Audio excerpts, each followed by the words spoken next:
A entrevista de hoje é com o economista-chefe da Fiesc, Pablo Bittencourt, que ministrou uma palestra em Caçador para empresários e, enfim, público em geral, falando sobre o momento econômico do Brasil e também do mundo. Pablo, muito obrigado por receber aqui a equipe do RBV Notícias para essa conversa, para essa entrevista. Tudo bem? Tudo bem, tudo. Acho que foi um bom momento que a gente passou nessa palestra. Tivemos uma interação importante com o público para conseguir trazer informações, eu acho, de um nível de compreensão relevante para que se possa planejar, tomar decisões acertadas. Então a gente fica muito contente de poder realizar aquilo que de um economista se espera. E como estamos no atual momento aí a nível de Brasil, com a passagem das eleições, um novo governo na parte econômica, que tem tudo a ver com política, né? Sim, certo. O Brasil está passando por um momento duro, né? Um momento difícil, de quase estagnação econômica, com algum nível de inflação ainda pressionando. Quer dizer, a gente passou por um período muito bom de atividade econômica logo depois da pandemia, né? Em 2021, a atividade industrial, em especial, cresceu muito, guiada por uma demanda que as pessoas passaram a ficar em casa, começaram a demandar muitos produtos, isso expandiu muito a atividade industrial. Na sequência, os serviços voltaram com força, e a gente teve uma expansão econômica significativa em 2022, mas como consequência algum nível de inflação, que tornou difícil manter essa trajetória de crescimento acelerado. Então essa inflação que é consequente, ela está sendo tratada agora com níveis relativamente altos de taxas de juros, e essas taxas de juros estão gerando seu efeito sobre a atividade econômica agora. Portanto, gerando esse momento de quase estagnação econômica no Brasil. Então a gente está passando por um momento difícil, mas ele é um momento que antecede a bonança. A minha expectativa é de que logo à frente a gente deva ter melhores condições para uma retomada econômica no Brasil. E essa questão da inflação para o consumidor pesa muito no preço das coisas, do dia a dia? O que se pode esperar? A gente já está assistindo um movimento, Murilo, de desinflação. Desinflação num conjunto grande de preços. Os preços de produtos, preços de alimentos, preços de bens duráveis, inclusive preços de bens de capital, eles estão caindo porque as cadeias de produção no mundo melhoraram, e porque existe uma expectativa também de queda do nível de preços desses produtos por conta de demanda internacional, porque os juros estão subindo muito. De outro lado, a gente está assistindo um movimento de recomposição de margens no setor de serviços, que é acompanhado por esse crescimento do setor de serviços de 2022. Então, no mesmo tempo que as pessoas passaram a consumir mais serviços, você teve também um movimento de recomposição de margens que ficaram defasadas em relação ao setor industrial em 2021. De maneira que o que a gente tem é um movimento de desinflação de preços de produtos e de uma certa inflação nos preços dos serviços. A taxa de juros tem tratado mais desses preços de serviços. E logo que a gente assista a queda, que já está iniciando, esse movimento de deflação em alguns conjuntos de serviços, a gente deve assistir exatamente à frente uma melhora de perspectiva. Então, o consumidor deve assistir, para esse próximo ano, deve ter um nível de inflação bem menor do que teve no ano passado e nos anos anteriores. Questões mundiais importantes que estão acontecendo também interferem aí na economia do Brasil. É claro que sim. O Brasil é uma economia, porque ainda que seja considerada uma economia fechada, é uma economia bastante ligada ao resto do mundo. Então existem canais de transmissão do que acontece no mundo ao Brasil que são muito importantes. Veja-se, por exemplo, que uma quebra de banco nos Estados Unidos, como aconteceu na semana retrasada e na semana passada, geraram um movimento de elevação da taxa de câmbio bastante importante. Porque fuga de capitais, as pessoas ficam receosas sobre o que vai acontecer no futuro, os investidores com aversão ao risco saem de mercados emergentes, saem do Brasil, você tem um movimento cambial negativo. Taxa de câmbio mais alta tem impacto nos preços de produtos importados. Preços de produtos importados mais altos são inflação.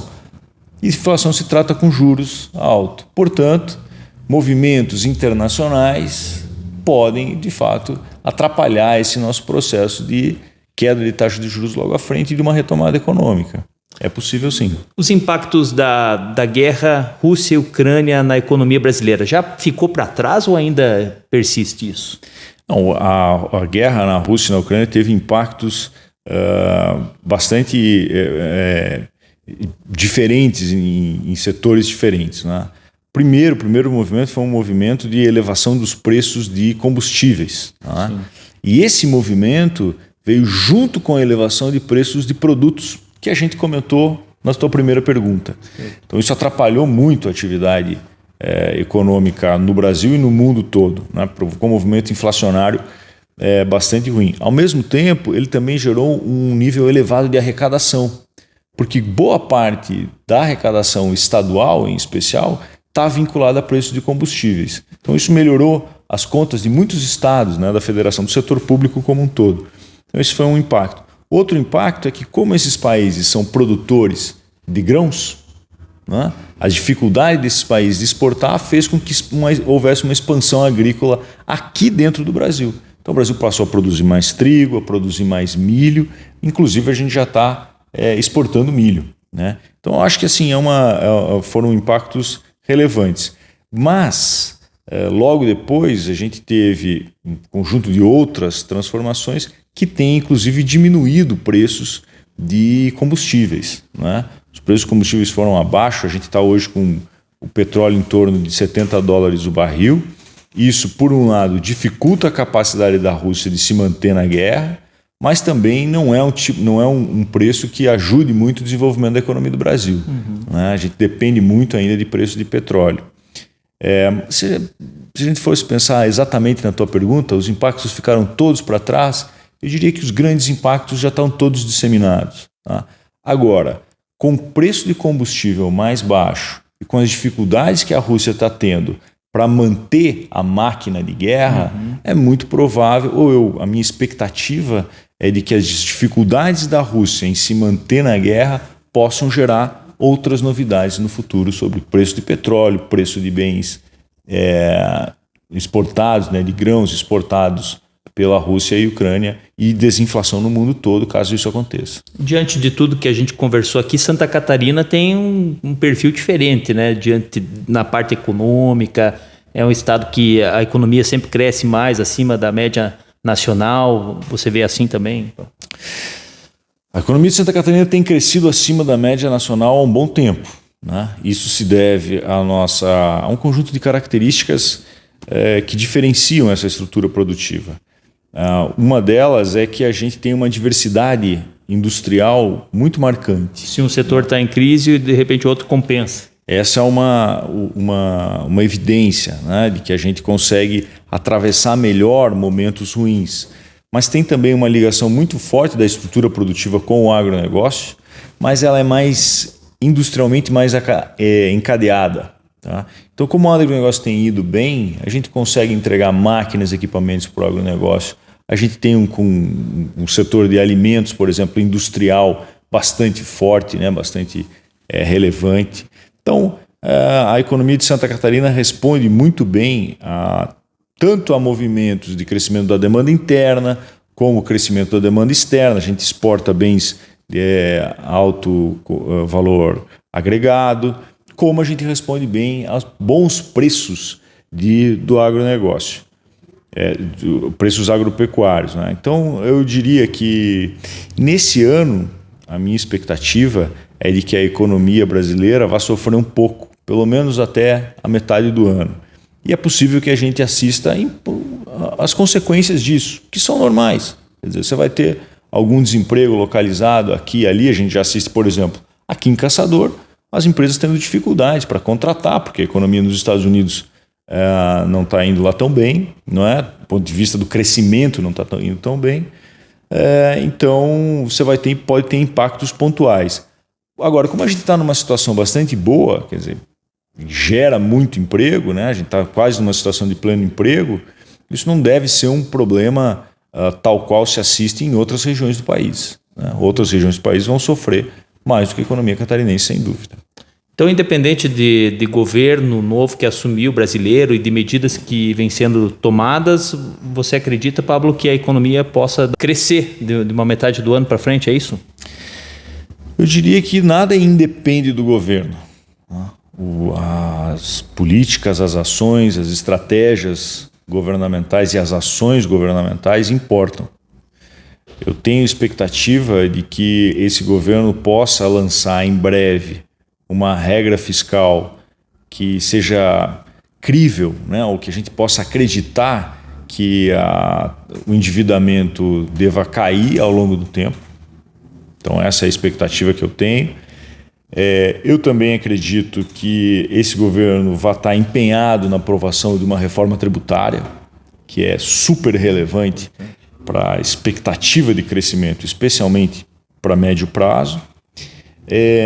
Mas também acredito que em isso acontecendo, né, em essas coisas acontecendo, essa tendência essa visão que eu estou querendo compartilhar com vocês, e que a economia deve crescer mais a partir da metade do ano, ela deva se acelerar.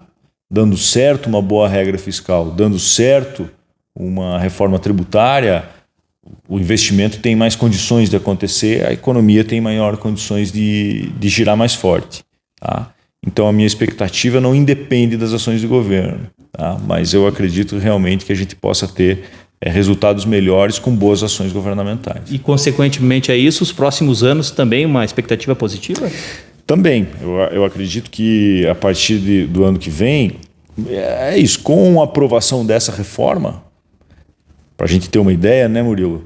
A expectativa é de que o potencial de crescimento da economia aumenta em 20% com uma reforma tributária.